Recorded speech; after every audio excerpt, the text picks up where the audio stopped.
En aquel tiempo, dijo Jesús a sus discípulos, en aquellos días, después de la gran angustia, el sol se oscurecerá, la luna no dará su resplandor, las estrellas caerán del cielo, los astros se tambalearán. Entonces verán venir al Hijo del Hombre sobre las nubes con gran poder y gloria, y enviará a los ángeles y reunirá a sus elegidos de los cuatro vientos, desde el extremo de la tierra hasta el extremo del cielo. Aprended de esta parábola de la higuera. Cuando las ramas se ponen tiernas y brotan las yemas, deducís que el verano está cerca. Pues cuando veáis vosotros que esto sucede, sabed que Él está cerca a la puerta. En verdad os digo que no pasará esta generación sin que todo suceda. El cielo y la tierra pasarán, pero mis palabras no pasarán. En cuanto al día y la hora, nadie lo conoce, ni los ángeles del cielo, ni el Hijo, solo el Padre. Saludos, mis hermanos del programa Sintonía Divina. Esta semana es la 33ª y ya estamos terminando el tiempo ordinario para iniciar el lindo tiempo de Adviento en el que nos preparamos para conmemorar la venida de Cristo por primera vez para darnos la salvación.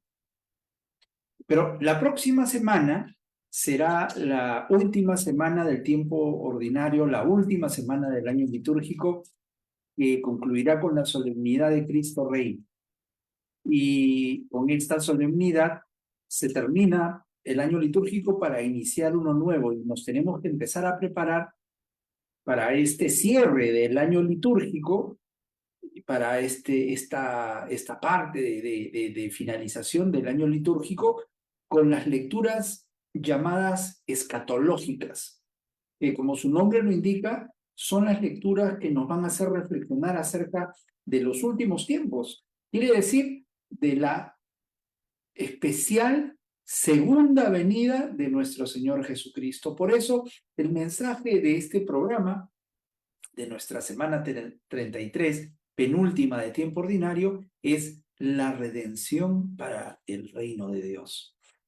Leíamos en el Evangelio de los días jueves y viernes de la semana pasada un avance de este discurso escatológico, pero esto es una invitación especialmente a estar atentos y a estar vigilantes para este fin de los tiempos, para el cual, como vamos a ver en estas lecturas, no hay ni fecha ni hora.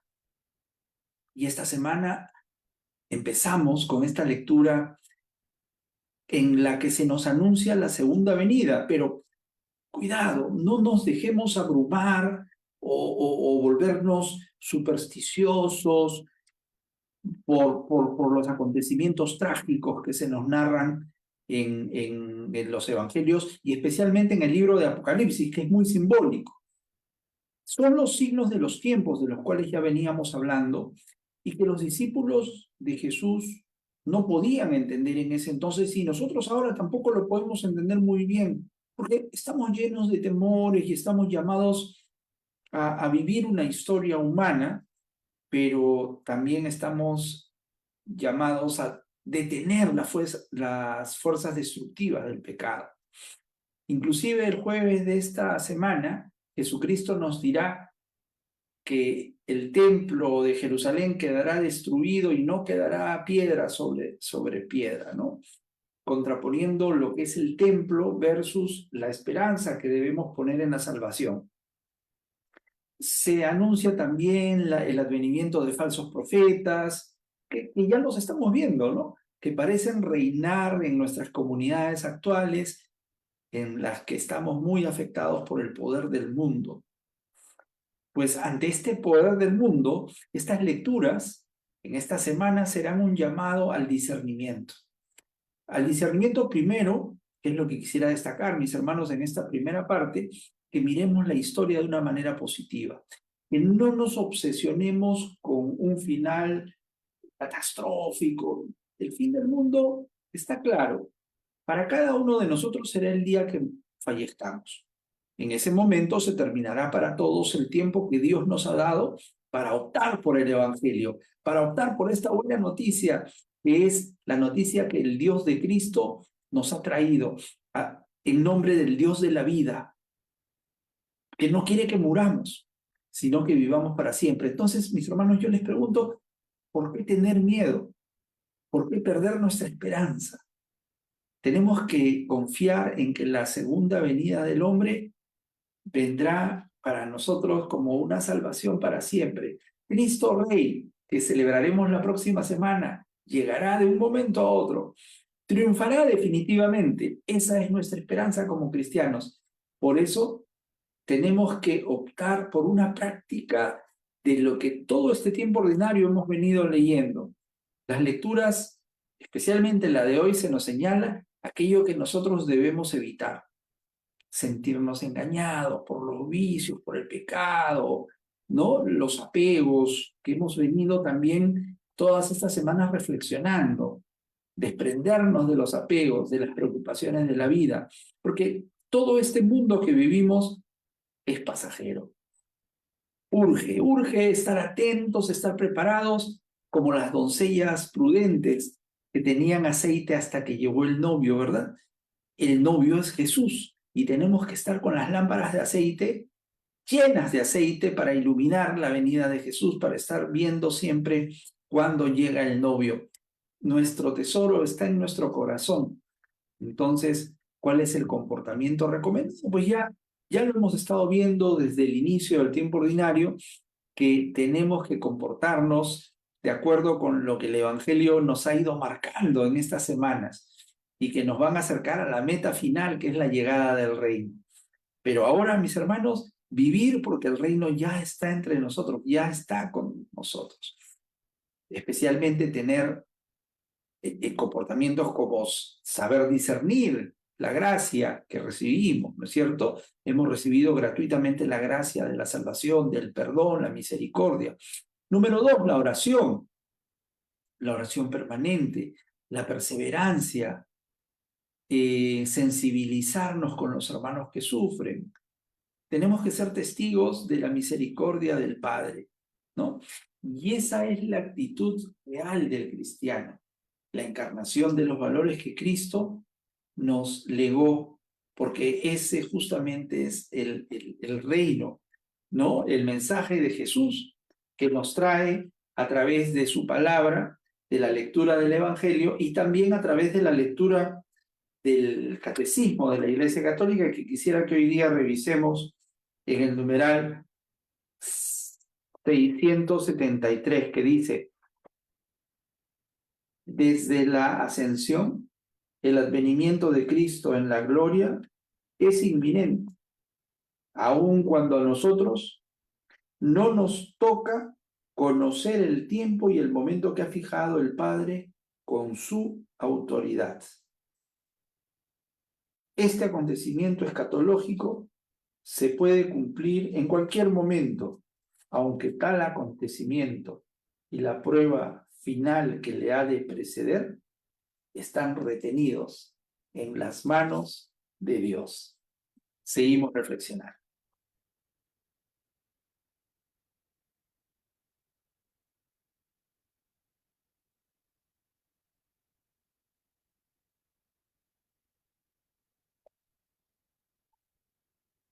Cuando se acercaba Jesús a Jericó, había un ciego sentado al borde del camino pidiendo limosna.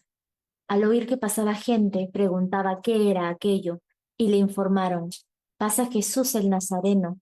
Entonces empezó a gritar: Jesús, hijo de David, ten compasión de mí. Los que iban delante lo regañaban para que se callara, pero él gritaba más fuerte: Hijo de David, ten compasión de mí. Jesús se paró y mandó que se lo trajeran. Cuando estuvo cerca le preguntó: ¿qué quieres que haga por ti? Él dijo: Señor, que recobre la vista. Jesús le dijo: recobra la vista, tu fe te ha salvado. Y enseguida recobró la vista y lo seguía, glorificando a Dios, y todo el pueblo, al ver esto, alabó a Dios.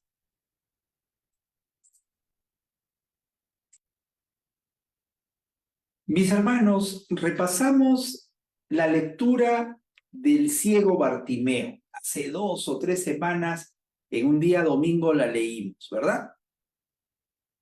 ¿Y por qué? ¿Por qué lo hacemos ahora? Fíjate, recopongamos la escena. El ciego Bartimeo invoca en voz alta, pide compasión y de manera espontánea. Nadie se lo había indicado, nadie se lo había enviado, digamos, como un encargo. Por eso que hasta los discípulos de Jesús lo querían acallar, que no moleste al maestro. Pero Bartimeo, inspirado por una fuerza interior, quiere salir de la oscuridad. Te invito a que tú y yo oremos ahora. Jesús, ten compasión de mí. Señor, soy solo un pecador. Y de manera inmediata Jesucristo nos va a preguntar a ti y a mí, ¿qué quieres que haga por ti? Bartimeo era ciego de nacimiento, pero mis hermanos, vio todo muy claro, ¿verdad? Y es que el Espíritu Santo es esa luz interior que nos hace a ti y a mí decir, Señor, ten compasión de mí. La gente rechaza al pecador, no deja que se acerque a Jesús. Pero fíjate, si tú y yo revisamos el numeral 163 para poder aprender lo que es la fe, lo que es la luz de la fe, dice lo siguiente: la fe nos hace gustar de antemano el gozo y la luz de la visión beatífica, fin de nuestro caminar aquí abajo. Entonces veremos a Dios cara a cara, tal cual es. La fe es ya el comienzo de la vida eterna. Qué linda enseñanza del catecismo de la Iglesia Católica. Y no cabe duda, mis hermanos, que Jesús ha venido a salvar a los hombres. Queremos ver, ¿verdad? Queremos confiar en la misericordia, en el perdón. Y por ese acto de fe, tu fe te ha salvado, le dice Jesús a Bartimeo. Se hace la luz. Se hace la luz para Bartimeo. Era un hombre que merecía recobrar la visión, porque la fe lo cura todo. Y a través de la fe y de la luz llega la salvación. Justamente es lo que estamos sosteniendo, postulando esta semana 33 de tiempo ordinario, porque ya viene la solemnidad de Cristo Rey del universo, nuestro Rey y Señor, que entrará triunfante a Jerusalén, la misma ciudad que luego le condenará y crucificará. Haremos un paréntesis para celebrar el Adviento, la Navidad, el tiempo de Navidad. Luego unas semanas de tiempo ordinario para empezar la Cuaresma. Y luego continuar este ciclo después de la entrada triunfal de Jesús a Jerusalén en el Domingo de Ramos y el tiempo de Pascua. Por ahora, estas lecturas de finales de tiempo ordinario nos vienen a refrescar que el reino de Dios está cerca de nosotros y el mundo se tiene que realizar como Dios quiere, ese plan de Dios que tenemos que para cada uno de nosotros. Tiene que ser seguido a través de las lecturas de este mensaje pedagógico que primero hemos intentado descubrir para cada uno de nosotros quién es Dios y ahora se nos invita a acoger el llamado a la conversión. Porque si tú y yo nos convertimos, el Señor nos devolverá la visión, esa visión que tú y yo hemos perdido por el pecado. Y el Señor será a partir de ahora quien dirigirá nuestras vidas, porque Él conoce el propósito último de las cosas, ¿verdad? Y además, no nos tenemos que preocupar ni atemorizar por los signos de los tiempos, como decíamos al comienzo de este programa.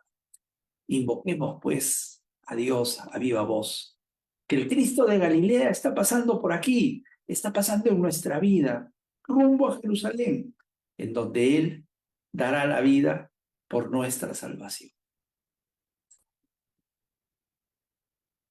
En aquel tiempo, Jesús entró en Jericó e iba atravesando la ciudad. En esto, un hombre llamado Zaqueo, jefe de publicanos y rico, trataba de ver quién era Jesús, pero no lo lograba a causa del gentío, porque era pequeño de estatura. Corriendo más adelante, se subió a un sicomoro para verlo, porque tenía que pasar por allí.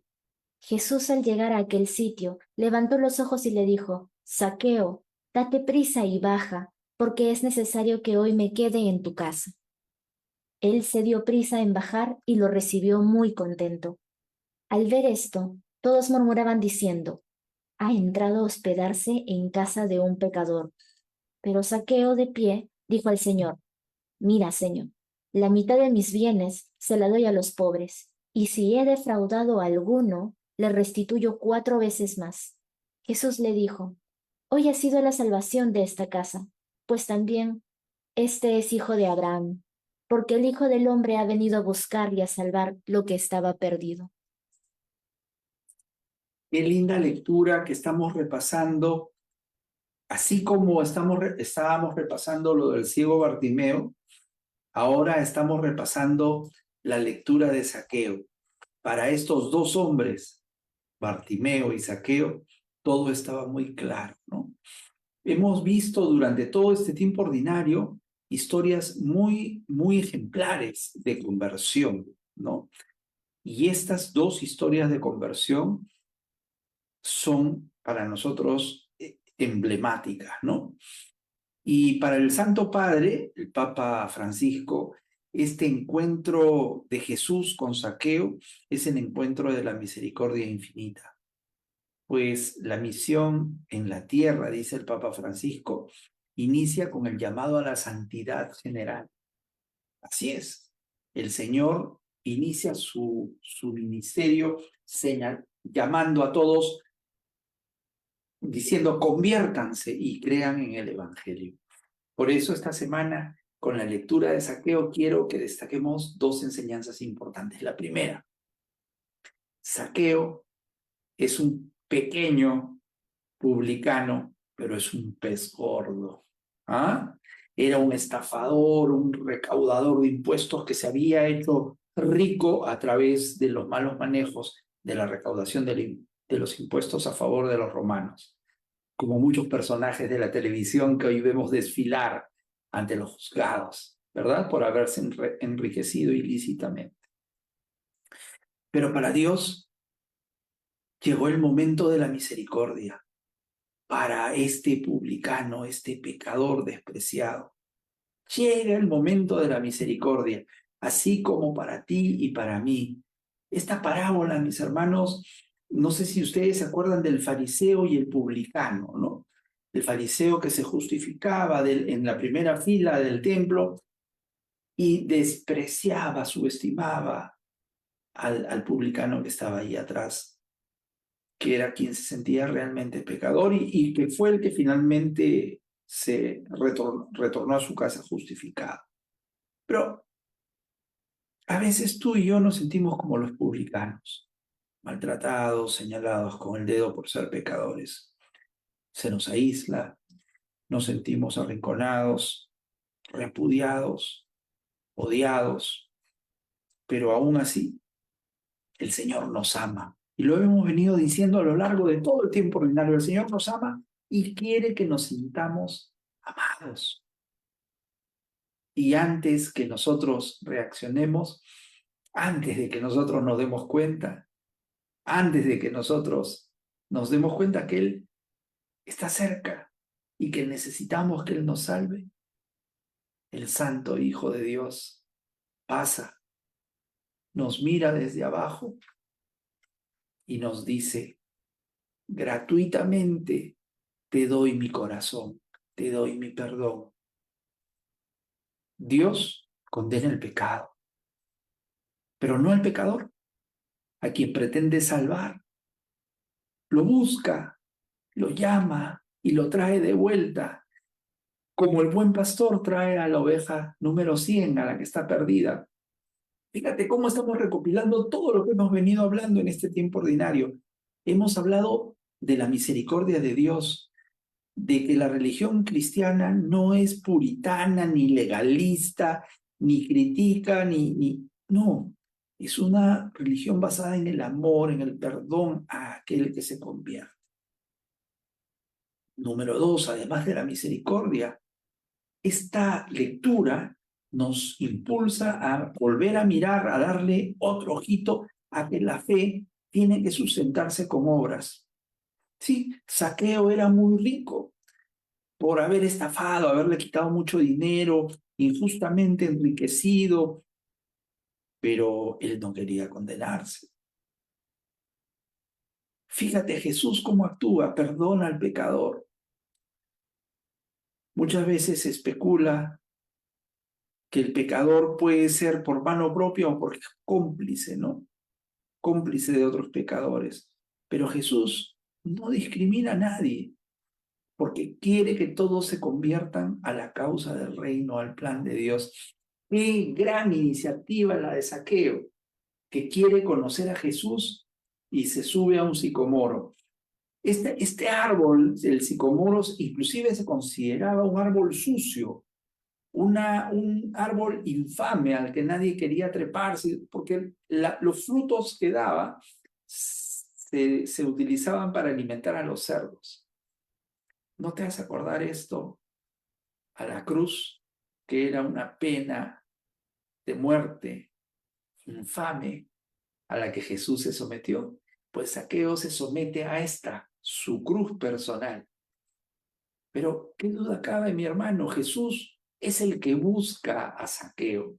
Gran gesto el de Zaqueo, sí, pero Jesús es quien lo busca, quien lo encuentra, quien lo llama y quien le dice, es preciso que vaya a comer a tu casa esta noche. Y la salvación llega inclusive para el más vil de los pecadores. Zaqueo, sin que nadie se lo pida, renuncia a su riqueza mala vida. Yo estoy seguro que escuchó Zaqueo, venía persiguiendo a Jesús y escuchó el sermón de las bienaventuranzas, ¿verdad? En donde Jesús le enseñó a Zaqueo, en donde Zaqueo probablemente escuchó que ese era el camino de la salvación y que la riqueza no necesariamente es el dinero, ni el mundo con todas sus seducciones, con todas sus tentaciones. El mundo que es el gran peligro para el cristiano. Zaqueo decide compartir sus bienes, devolver lo que quitó injustamente, compensar el mal que hizo y 4 veces más. Ahora nos toca a nosotros hacer lo mismo. Devolver con bienes el mal que hayamos podido hacer. Esta es una exigencia de la conversión verdadera que hoy ha llegado a nosotros a través de esta lectura. Esta lectura es el llamado a la vida eterna, es para participar en el reino de Dios, especialmente a los pecadores. Por eso que en la lectura se destaca que Jesús fue muy fuertemente, muy duramente criticado por reunirse con pecadores.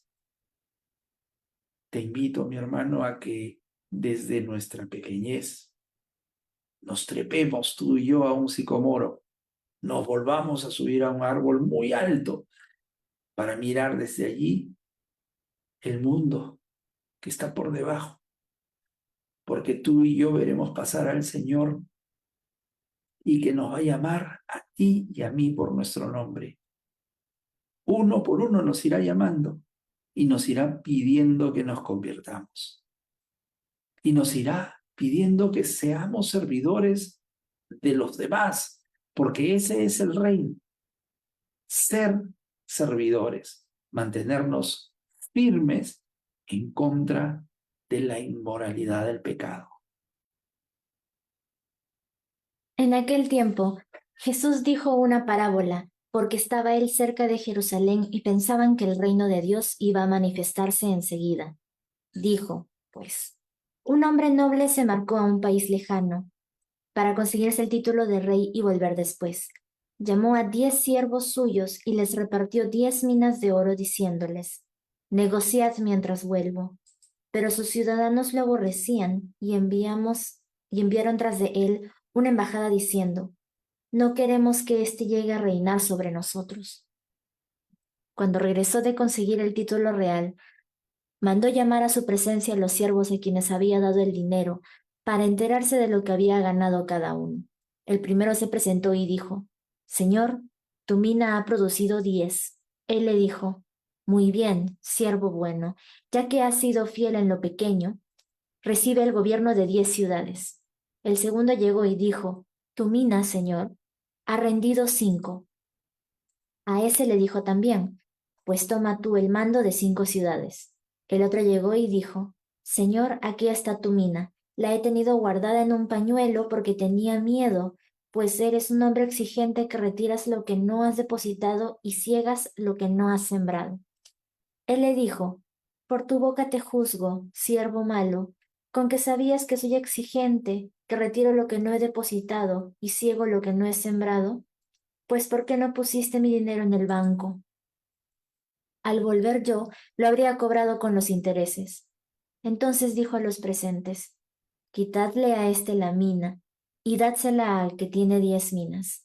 Le dijeron, Señor, ya tiene 10 minas. Os digo, al que tiene se le dará, pero al que no tiene se le quitará hasta lo que tiene. Y en cuanto a esos enemigos míos, que no querían que llegase a reinar sobre ellos, traedlos acá y degolladlos en mi presencia. Dicho esto, caminaba delante de ellos, subiendo hacia Jerusalén. Estoy seguro que esta lectura te resulta muy familiar y muy asimilable a la parábola de los talentos, ¿no? La idea central aquí es una prédica en la que se anuncia el reino, ¿sí? Es lo que estamos reflexionando esta semana. Reino en el que Dios, si le dejamos entrar, va a reinar, va a gobernar, va a dirigir tu vida, va a reinar en tu corazón, porque Él será quien te conduzca. Imagínate lo feliz que puede resultar tu vida si es guiada por Él. Y si tú lo quieres, ahora mismo, en este momento, puede empezar tu vida verdadera, tu vida de felicidad en esta tierra y en la vida futura. Y se puede hacer plena, feliz, solamente si nos alejamos de las tentaciones del pecado. ¿Cuál es la verdadera idea de Dios? ¿Qué idea de Dios tienes? ¿La de un patrón castigador y severo? No te recomiendo eso porque estaremos permanentemente llenos de temor y no de amor, de ternura que Dios nuestro Padre nos prodiga. Es un Padre bueno, es un Padre de amor, de bondad. Por lo tanto, podemos y debemos tener una inmensa confianza en Él. Ahora, después de nuestra muerte, tendremos la resurrección prometida. Por eso, si tú y yo queremos vivir para siempre, Dios tiene que ser nuestro único rey. Y la muerte solamente vendrá por la perdición del pecado. Pero Jesucristo vendrá, nacerá, se hará hombre y se entregará a la cruz para salvarnos y aniquilará la muerte. Esa es la fe del cristiano. Por eso esta lectura nos impulsa a trabajar por aquellos talentos que hemos recibido, que son estos dineros que el rey le deja a sus súbditos para que los reproduzcan, los inviertan, los hagan fructificar. Es lo que nos dice nuestro Señor. Negociad mientras vuelvo. Claro, pero Señor, ¿cómo voy a negociar si yo no conozco los secretos de la negociación, del emprendedurismo espiritual? El Señor te dice, no te preocupes, con la guía de la palabra de Dios, con la guía de la buena nueva en tu corazón, la buena nueva de amor, del perdón, de las bienaventuranzas, de la fraternidad, de la humildad, del desprendimiento. No habrá otro camino más que el éxito. En aquel tiempo, al acercarse Jesús a Jerusalén y ver la ciudad, Lloró sobre ella mientras decía, si reconocieras tú también en este día lo que conduce a la paz, pero ahora está escondido a tus ojos, pues vendrán días sobre ti en que tus enemigos te rodearán de trincheras, te sitiarán, apretarán el cerco de todos lados, te arrasarán con tus hijos dentro y no dejarán piedra sobre piedra, porque no reconociste el tiempo de tu visita. Seguimos con el mensaje escatológico de los fines de los tiempos, ¿verdad? La segunda venida de Jesús se nos anuncia. Dice Jesús, llorando por Jerusalén, llorando, fíjate, se destaca en el Evangelio de Mateo y en este que acabamos de leer de Lucas, que Jesús tenía una humanidad como la tuya y la mía. Era Dios, pero también se hizo hombre y se hizo igual a nosotros, en todo menos en el pecado.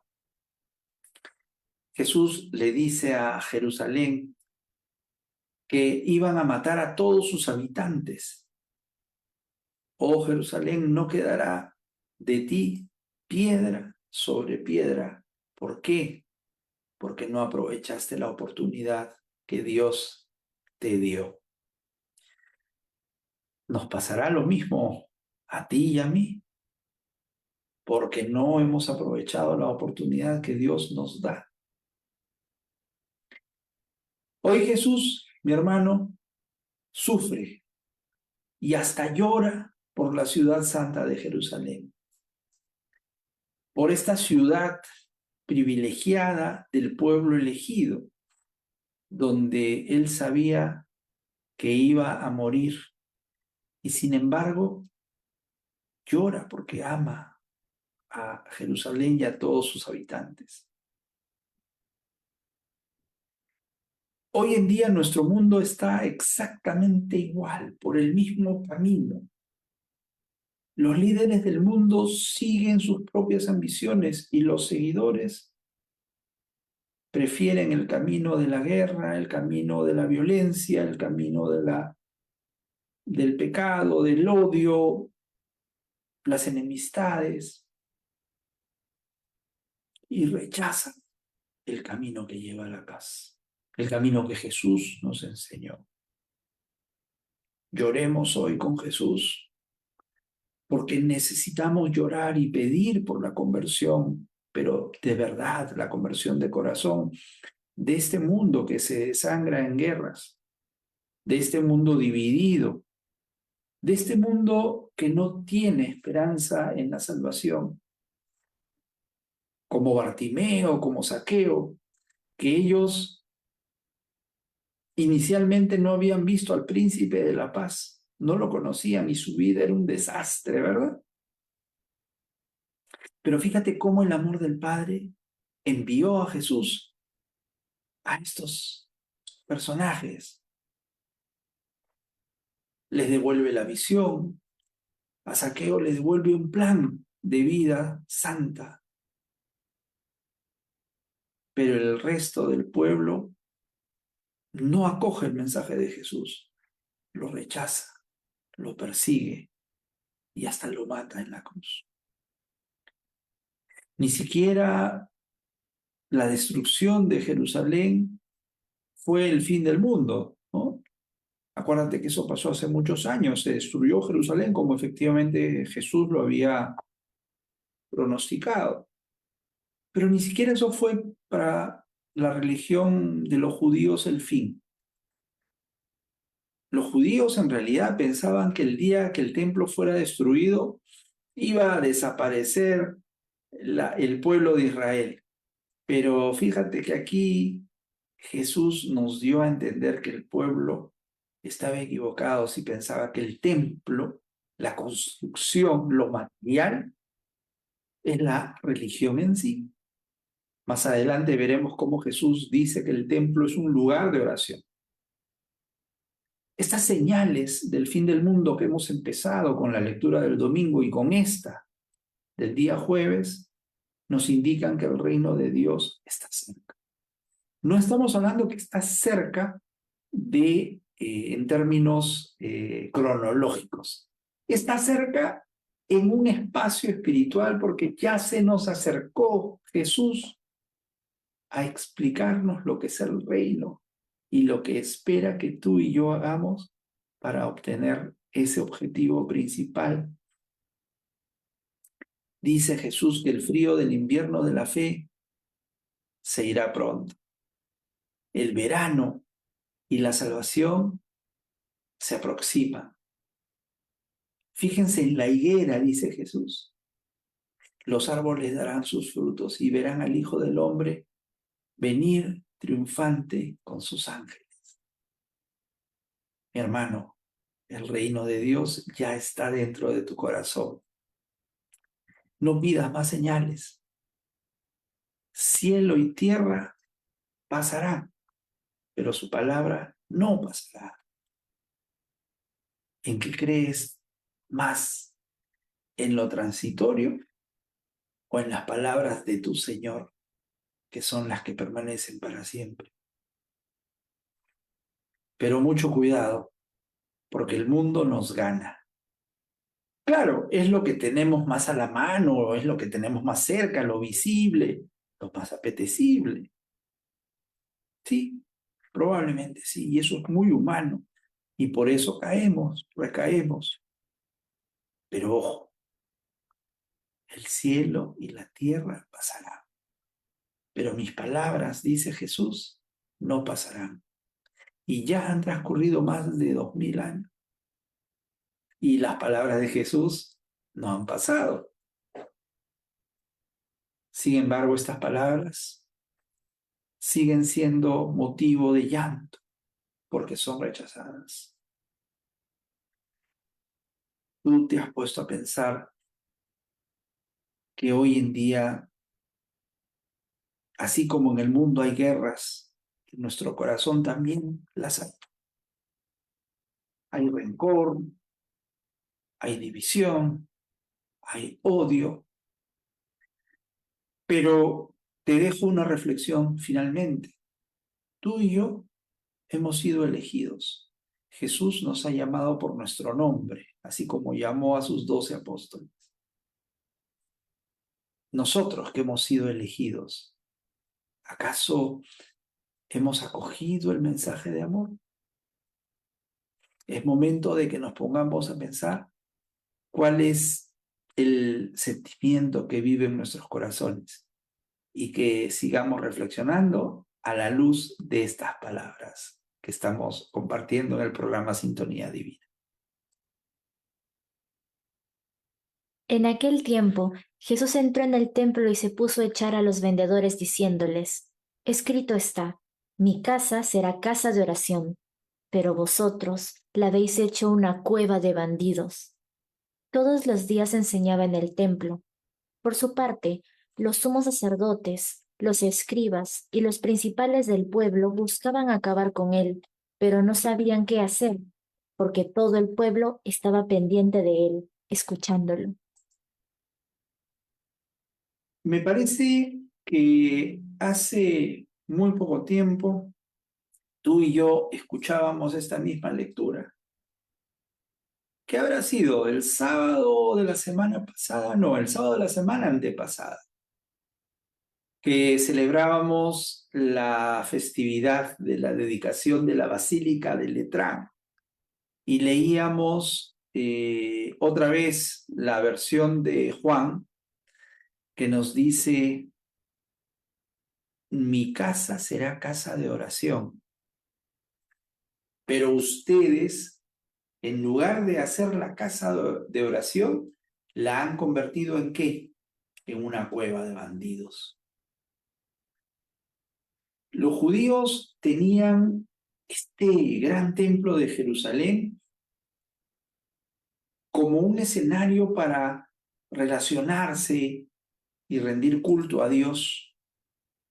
Pero a causa de estos sacrificios materiales, sacrificios animales, que pertenecen pues a la, vamos a decir, teología de la antigua alianza, del Antiguo Testamento, lo habían convertido en un mercado. Esto ya lo hemos comentado, ¿no?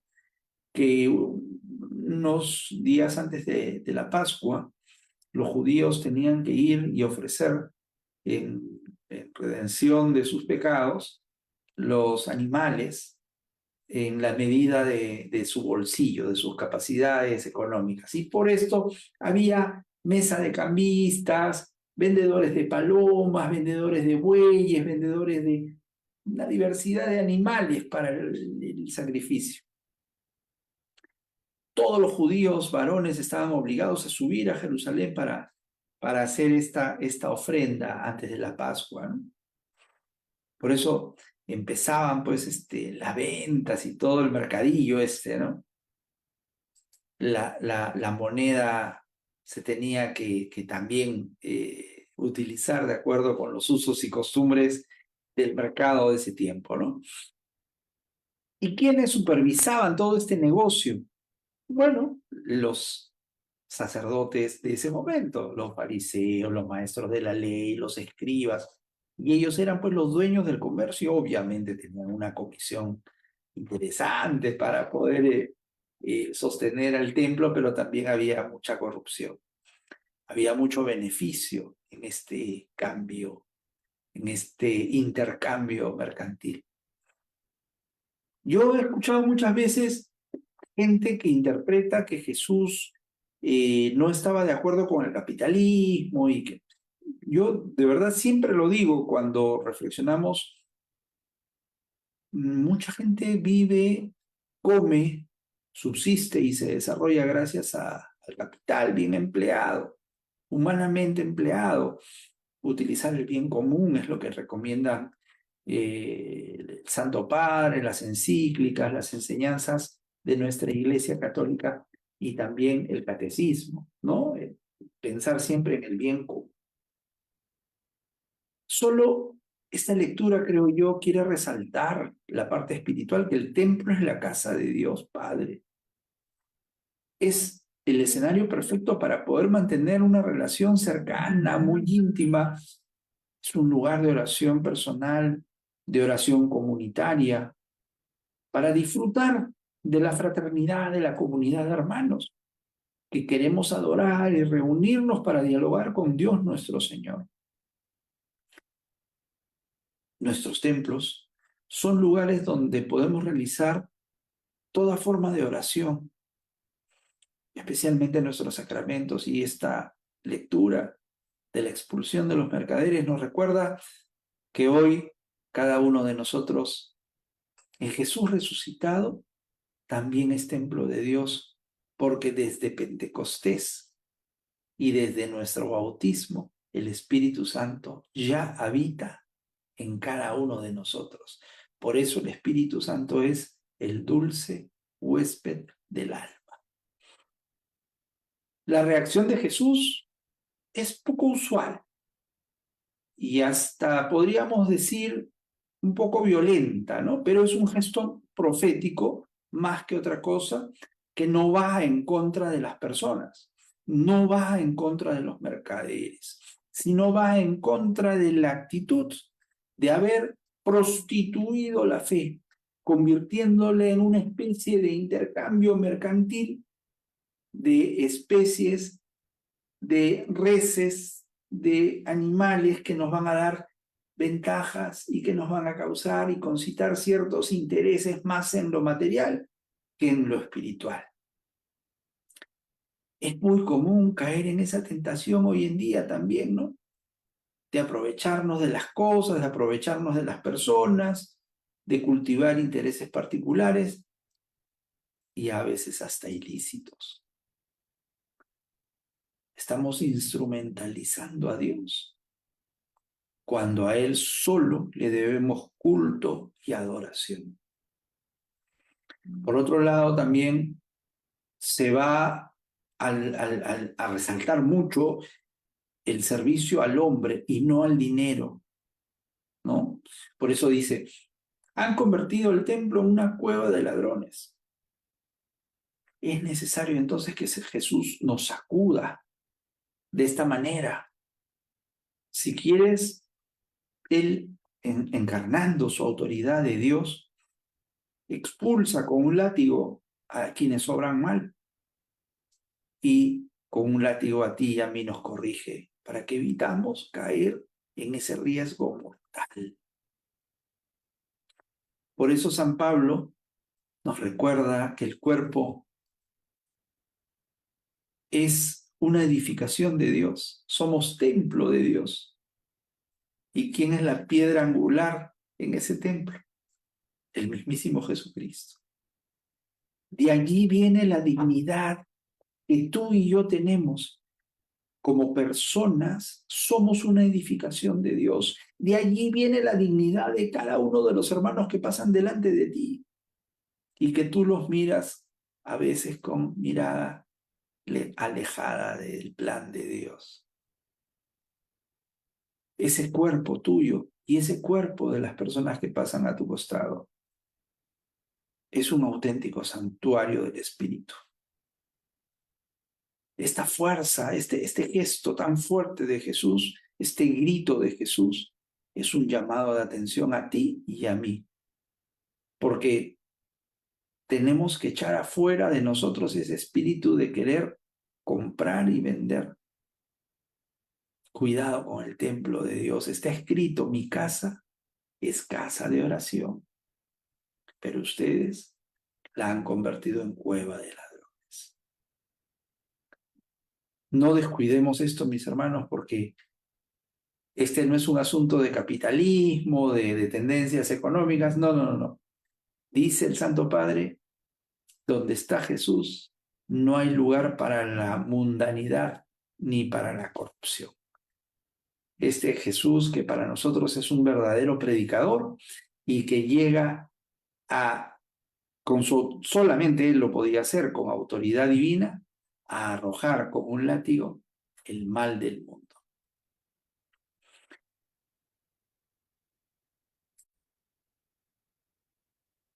En aquel tiempo se acercaron algunos saduceos, los que dicen que no hay resurrección, y preguntaron a Jesús: Maestro, Moisés nos dejó escrito, si a uno se le muere su hermano, dejando mujer pero sin hijos, que tome la mujer como esposa y dé descendencia a su hermano.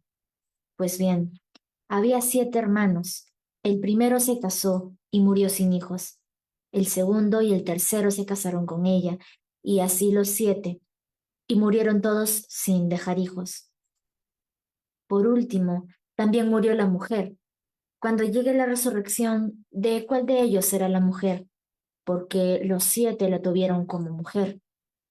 Jesús les dijo: En este mundo los hombres se casan y las mujeres toman esposo, pero los que sean juzgados dignos de tomar parte en el mundo futuro y en la resurrección de entre los muertos, no se casarán, ni ellas serán dadas en matrimonio.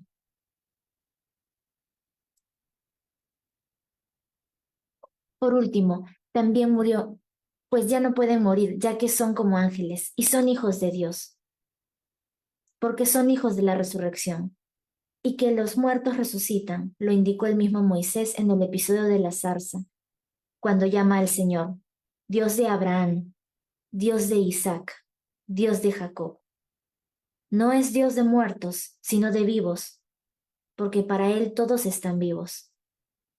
Intervinieron unos escribas, bien dicho, maestro, y ya no se atrevían a hacerle más preguntas. Estos saduceos, qué difícil se la ponen a Jesús. Pero Jesús, con esa sabiduría que le hacía pronunciar unas frases hermosas y lapidarias, responde, nuestro Dios no es un Dios de muertos, sino de vivos. ¿Ah?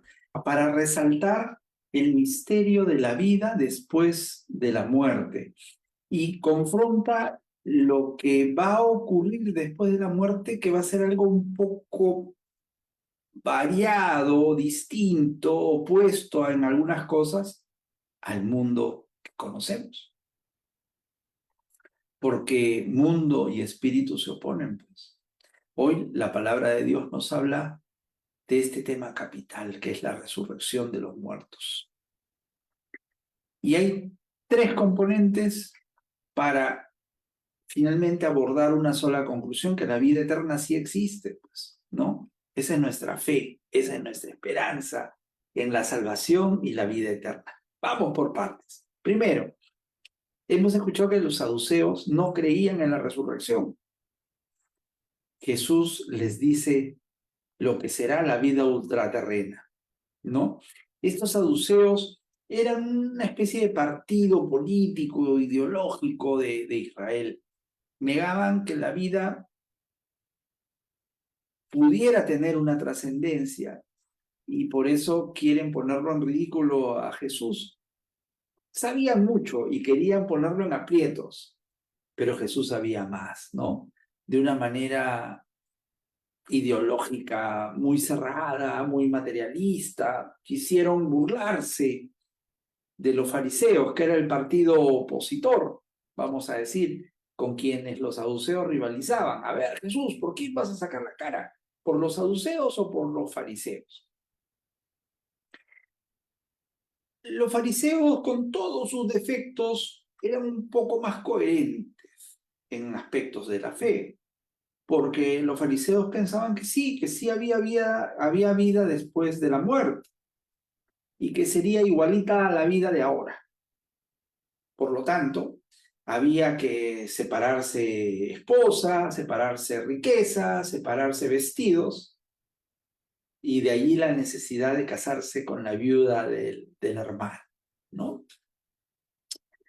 Pero de estas concepciones nacía pues y estoy seguro que para ti y para mí también, de esas concepciones o de esas inseguridades de lo que pasará después de la muerte, nace mucha infelicidad, mucho temor por lo que nos va a pasar cuando muramos.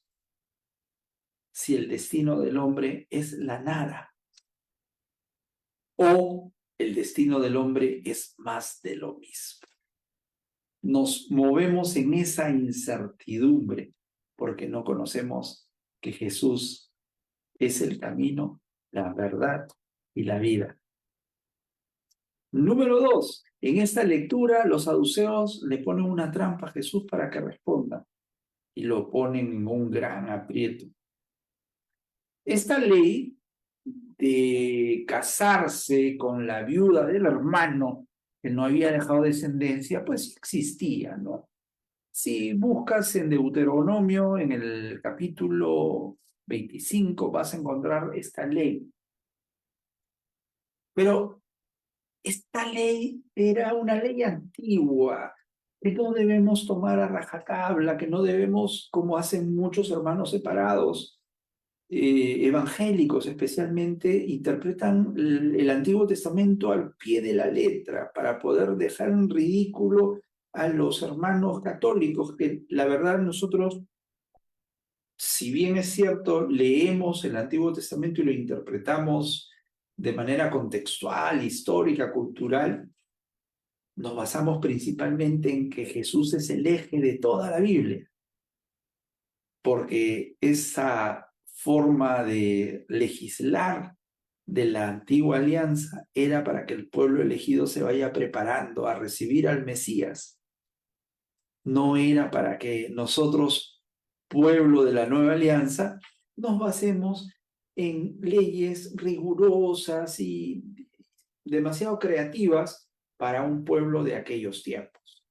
Ahora estamos viviendo otros tiempos y nuestra ley principal es el amor, es el evangelio. Continuemos.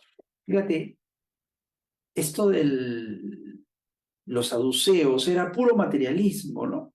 Y recurren pues para poner en aprietos a Jesús, a tradiciones, se basan en lo que dijo Abraham, Isaac, Jacob, concepciones que se oponen en mucho a un Dios que es bondad, que es misericordia, como estamos viendo en esta semana, la misericordia que nos va a redimir y nos va a hacer llegar al reino.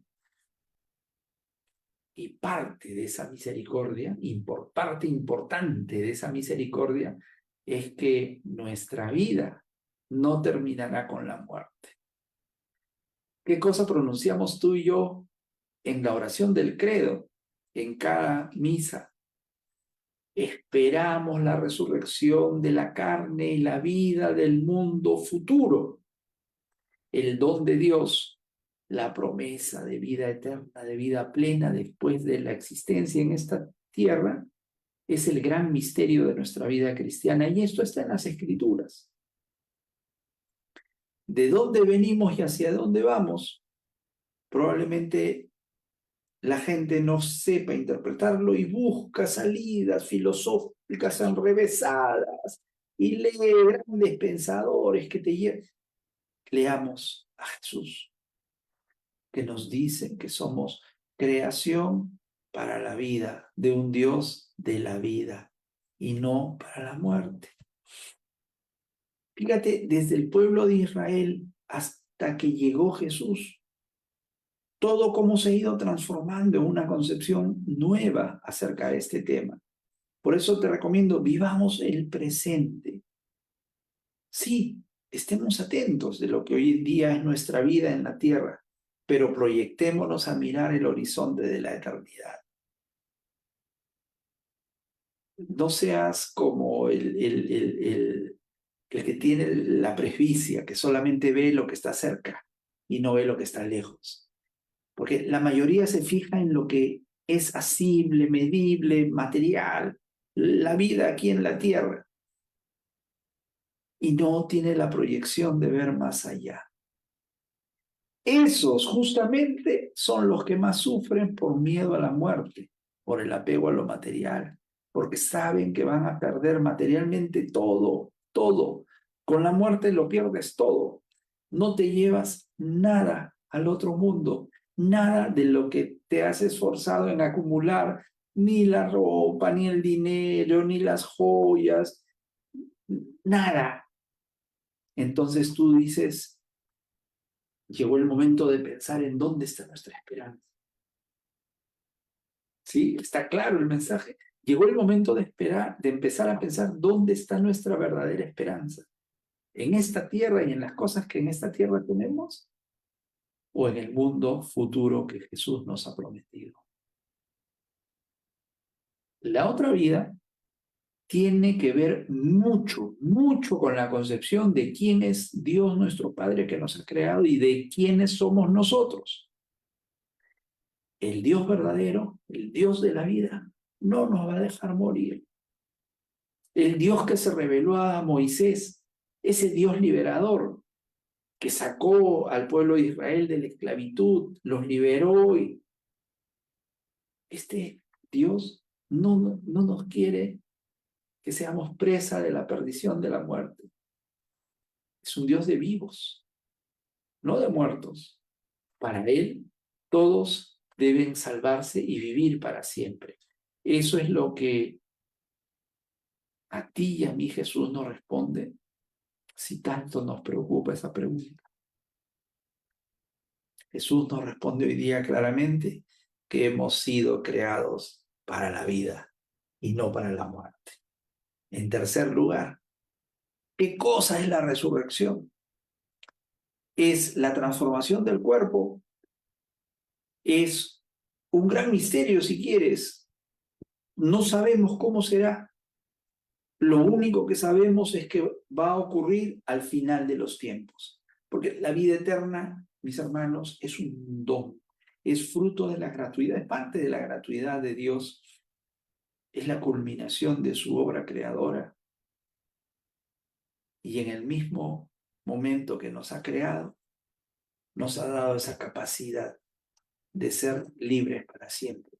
Por eso el bautismo hará que resucitemos tú y yo para siempre. Jesús nos enseña que esta vida terrenal, pasajera, es muy bonita, tenemos muchas cosas, disfrutamos de muchas cosas, ¿cómo no? Cuántas cosas hermosas nos ha dado Dios nuestro Padre al crearnos. Qué gran capacidad de disfrutar Dios nuestro Padre nos ha dado a través de la creación. Pero la vida futura será mucho mejor, muy distinta a esta, pero ten por seguro que seremos eternamente felices al lado de Dios nuestro Padre. Pero lógicamente tienes que alejarte de este mundo, tienes que apartarte de él, porque este mundo nos seduce. Si tú eres materialista, si tú eres una persona muy apegada, no vas a tener esa capacidad de mirar el plan de Dios, ese plan que tiene para tu salvación. Igual que Jesús, resucitaremos también en un cuerpo glorioso. Vamos a ser las mismas personas. Vamos a tener recuerdo de quiénes fuimos en la tierra, de todo lo que nosotros somos, como actualmente nos conceptualizamos como personas, pero en una forma gloriosa resucitaremos. Por eso, mi hermano, en estas últimas semanas de tiempo ordinario, te estoy recordando cómo debemos actuar con nuestros seres queridos. Hace poco celebramos el Día de los Difuntos, el Día de todos los santos. ¿Cómo debemos orar por aquellos que ya han partido? Te tengo que recordar también que el cristianismo no es una religión incoherente, sino es una religión que cree en que hay vida después de la muerte y que hay resurrección. No es una teoría que puede ser explicada o probada, no, es un tema de fe, fe de la que carecían los saduceos. Y te lo digo muy claramente, para que no tengas temores. Nuestro destino final primero va a ser pasar por la muerte, eso es ineludible. Tú y yo moriremos y eso será una muerte para este mundo, pero un verdadero nacimiento para la vida futura. Y número 2, la resurrección es la base de nuestra fe cristiana. Es el día en que el Dios de Jesús se nos revelará como el Dios de los vivos, que nos va a venir a llevar hacia la vida eterna, que es una vida para siempre, una vida verdadera. Vamos a repasar algo que encontré en una cita bien bonita del Catecismo de la Iglesia Católica, en el numeral 997, que nos dice lo que es resucitar. ¿Qué es resucitar? Dice, en la muerte, separación del alma y el cuerpo del hombre cae en la corrupción, mientras que su alma va al encuentro con Dios, en espera de reunirse con su cuerpo glorificado. Dios, en su omnipotencia, dará definitivamente a nuestros cuerpos la vida incorruptible, uniéndolos a nuestras almas por la virtud de la resurrección de Jesús. No cabe duda, mis hermanos, que Dios nos ama y se preocupa mucho por nosotros porque somos hijos de la resurrección de Jesús y como tal viviremos para siempre. Hacemos nuestra oración final pidiéndole a nuestro Señor, amado Padre, gracias por la vida que nos has dado y gracias por la vida prometida. Te agradecemos por estas palabras que a través de tu Hijo nos has revelado para que sepamos que el reino de Dios está cerca de nosotros, está dentro de nosotros y que tenemos que seguir trabajando y perseverando para lograr llegar juntos, salvarnos y tratar de salvar a nuestras familias, a nuestras comunidades, a nuestros amigos, si es que seguimos todos a Jesús, nuestro Señor, a través de sus enseñanzas que repasamos semana tras semana en este programa de Sintonía Divina. Queremos pedirte que en esta semana nos bendigas, nos ilumines, nos protejas a nuestras familias, protejas nuestra salud, protejas nuestra vida, nos des el diario sustento, vigiles nuestro trabajo, nuestros estudios, nuestras empresas, con prosperidad, con providencia. Gracias a tus generosas manos, Señor, estamos en esta tierra. Permítenos seguir disfrutando de tu amor y proyectarnos hacia la vida eterna. Amén. En el nombre del Padre, y del Hijo, y del Espíritu Santo. Amén. Mis hermanos, muchas gracias por seguirnos en un programa más de Sintonía Divina y nos vemos la próxima semana en la que celebraremos la festividad de Cristo nuestro Rey.